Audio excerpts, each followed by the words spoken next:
Talented होना और responsible होना, इन दोनों में थोड़ा फर्क होता है।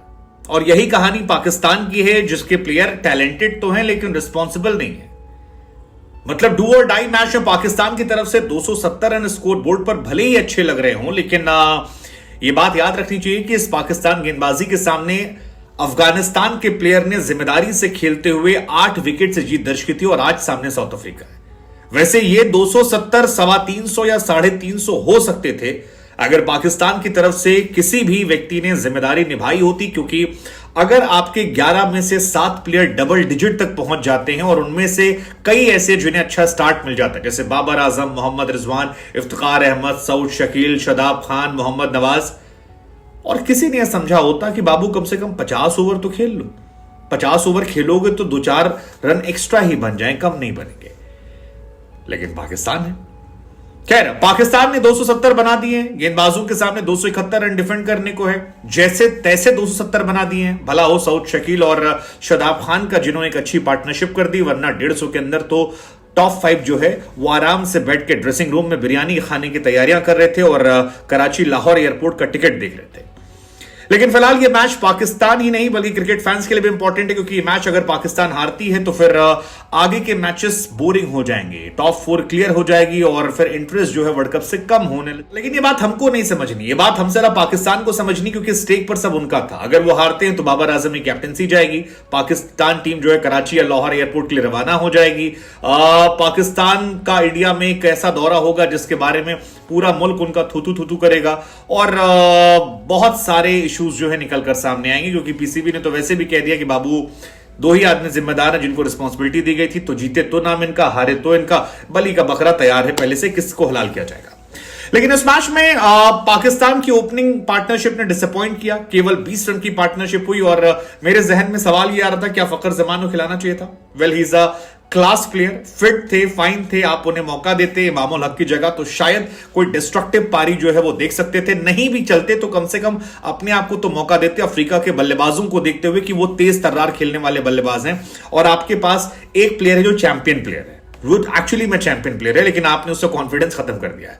पाकिस्तान की ओपनिंग पार्टनरशिप की बात की जाए तो सिवाय ऑस्ट्रेलिया के हर जगह वो फ्लॉप रहे, कहीं भी 60 रन की पार्टनरशिप नहीं हुई। नीदरलैंड के सामने 15, श्रीलंका के सामने 16, इंडिया के सामने 41, ऑस्ट्रेलिया के सामने एक पार्टनरशिप हुई थी 134 की, अफगानिस्तान 56 और आज 20, और ये टीम धीरे धीरे धीरे धीरे फ्लॉप होती जा रही है। हालांकि इसकी वजह है मार्को जेनसन, जिन्होंने आज फिर 2 विकेट शुरुआत में निकाले और हर बार वो विकेट निकालते हैं। बांग्लादेश के सामने 2 विकेट निकाले, इंग्लैंड के सामने, इंडिया के सामने, इंडिया के सामने तो खेला ही नहीं, अफगानिस्तान सामने, हर जगह वो परफॉर्म कर रहे हैं और इसी वजह से मार्को जो है वो उन बॉलर्स में आ गए जिन्होंने सबसे ज्यादा विकेट पावर प्ले में निकाले हैं।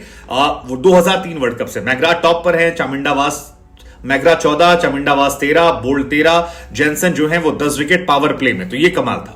बाबर आजम को एक अच्छी स्टार्ट मिली थी, लेकिन फिर मुझे लगता है वो इंडिया वाली कहानी थी कि आपने बहुत सारा प्रेशर ले लिया, आप बहुत ज्यादा डॉट बॉल खेल रहे थे और डॉट बॉल खेलने का असर ये हो रहा था कि सामने वाली टीम डर नहीं रही थी कि आप उसे हरा देंगे। वही जो बात हार्दिक पांड्या ने कही थी कि हम कॉन्फिडेंट थे कि जब ये तेज खेलना शुरू करेंगे तो गलतियां करेंगे, और वही कहानी हुई। एक और गलती जो मुझे लगता है पाकिस्तान ने की वो ये थी कि सऊद शकील को बहुत नीचे भेजा गया, इफ्तिकार के नीचे भेजना लॉजिक नहीं था। हालांकि गलती उनकी भी नहीं है, क्योंकि बाबर आजम इतना धीरे खेलते हैं कि अगर आपको तेज खिलवाना है, उनके साथ बैलेंस स्कोर बनाना है, तो आपको एक तेज तर्रार प्लेयर देना पड़ेगा। वो डिसाइड ही नहीं हो पा रहा है कि वो तेज खेलें या धीरे खेलें। रिजवान ने तेज खेलने की कोशिश की, वो आउट हो गए। मुझे लगता है कई बार कि रिजवान के आउट होने की वजह भी बाबर है, क्योंकि बाबर प्रेशर दे रहे थे, रन रेट बहुत स्लो हो रहा था और उसका असर यह है कि रिजवान को तेज खेलना पड़ा। जब उन्होंने एक्सीलेटर पे पैर रखा तो विकेट उनका गिरा, बाद में इफ्तिकार आए, उन्होंने भी वही कोशिश की छक्का उक्का मार के, लेकिन वहां विकेट गिरा और फिर बाबर भी अपना विकेट बचा नहीं पाए और मैच जो है वो फंस गया। फिलहाल 271 इज टफ चैलेंज, लेकिन अगर पाकिस्तान बैक करती तो शायद अपने आप को कुछ कर सके। Saud Shakeel was outstanding, Shadab was good. I wish थोड़ा सा और जोर लगाया होता तो शायद चीजें अलग हो सकती थी मैच। अगर इस मैच में स्कोर कार्ड की बात की जाए तो पाकिस्तानी कप्तान बाबर आजम की किस्मत ने आज साथ दिया, उन्होंने बल्लेबाजी करने का फैसला किया। अफ्रीका के सामने वैसे भी फैसला बेहतर है, क्योंकि अफ्रीका जब पहले बल्लेबाजी करती है तो वो 400 के नीचे बात नहीं करती और ये पाकिस्तान के लिए मुश्किल भरा होता।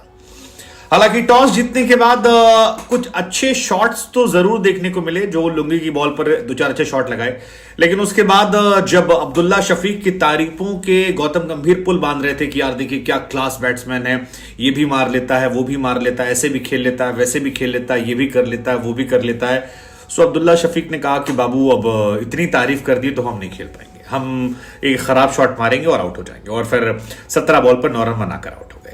इमामुल हक, जिन्हें कार्ब्स की जगह प्रोटीन चाहिए था, उनको रन नहीं बन रहे हैं और उन्होंने भी कहा कि यार हम जा रहे थोड़ा प्रोटीन लेने, क्योंकि वेट काफी बढ़ गया, हमारा गाल काफी भर गए, जैसा वसीम अकरम ने कहा है, टोन भी थोड़ी निकल आई है, तो हम जाते हैं रेस्ट करने। और इमाम भी 7वें ओवर में 38 रन के स्कोर पर चले आते हैं। इसके बाद बाबर आजम और मोहम्मद रिजवान के बीच में एक अच्छी पार्टनरशिप देखने को मिली।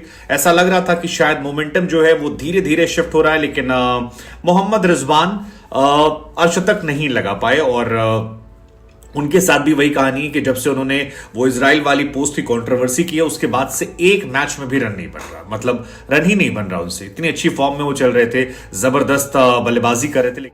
27 बॉल में 31 रन जो है रिजवान ने बनाए। बाबर आजम अच्छी बल्लेबाजी कर रहे थे, ऐसा लगा कि बाबर कुछ बड़ा करेंगे। 65 बॉल पर 50 रन बाबर का स्कोर था और बाबर बाद में कमबैक किया है बाबर ने, क्योंकि बाबर की शुरुआत बहुत खराब हुई थी। नीदरलैंड के सामने 5 रन बनाए थे, श्रीलंका के सामने 10 रन बनाए थे, इंडिया के सामने पहला 50 मारा था 58 बॉल पे, फिर ऑस्ट्रेलिया फ्लॉप हुई, अफगानिस्तान के सामने फॉर्म बटोरी थी। लेकिन इस मैच में बाबर का चलना जरूरी था, लेकिन बाबर आजम उस लेवल पे नहीं चल पाए जिसपे उनकी चलने की उम्मीद थी, क्योंकि बाबर से उम्मीदें बहुत ज्यादा थी और 50 रन बनाकर इज्जत तो बचा ली, लेकिन आई थिंक उनके स्कोर की जरूरत थी। इस मैच में बैटिंग जो अच्छी लगी है वो सऊद शकील की थी और शादाब ने, एक्चुअली इन दोनों ने इज्जत बचाई है, क्योंकि इफ्तिकार चिच्चा तो आए और स्पिनर को उनको खेलना आता ही नहीं। आज फिर वो लटक गए, जैसे कुलदीप को वो नहीं पढ़ पा रहे थे, ऐसे आज शमसी ने उन्हें परेशान किया और शमसी ने आज एक्चुअली अच्छी गेंदबाजी की है, क्योंकि बाबर आजम का शिकार उन्होंने किया, इफ्तिकार का शिकार उन्होंने किया, उन्होंने सऊद शकील का शिकार किया।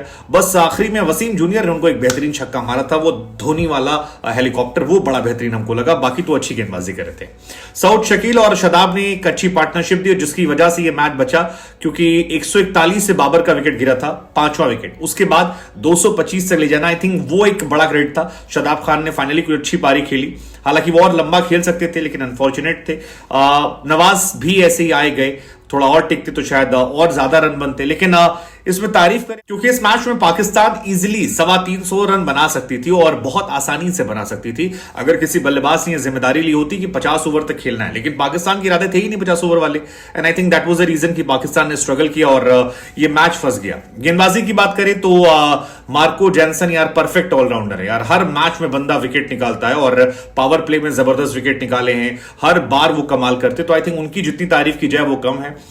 तारीफ जो है वो शमसी की जाए, 10 ओवर 60 रन 4 विकेट, गजब की गेंदबाजी उन्होंने भी की है और कॉग्जी ने भी अच्छी गेंदबाजी की। यही तो गेंदबाज थे 4-3-7-2-9 जिन्होंने विकेट निकाले मोटे मोटे शुरू में और गेम पर कंट्रोल डाला, लेकिन पाकिस्तान ज्यादा बेहतर कर सकती थी मेरे हिसाब से, जो उन्होंने नहीं किया, रिस्पॉन्सिबिलिटी नहीं ली। कुछ इंडिविजुअल छोटी छोटी अच्छी परफॉर्मेंस आई।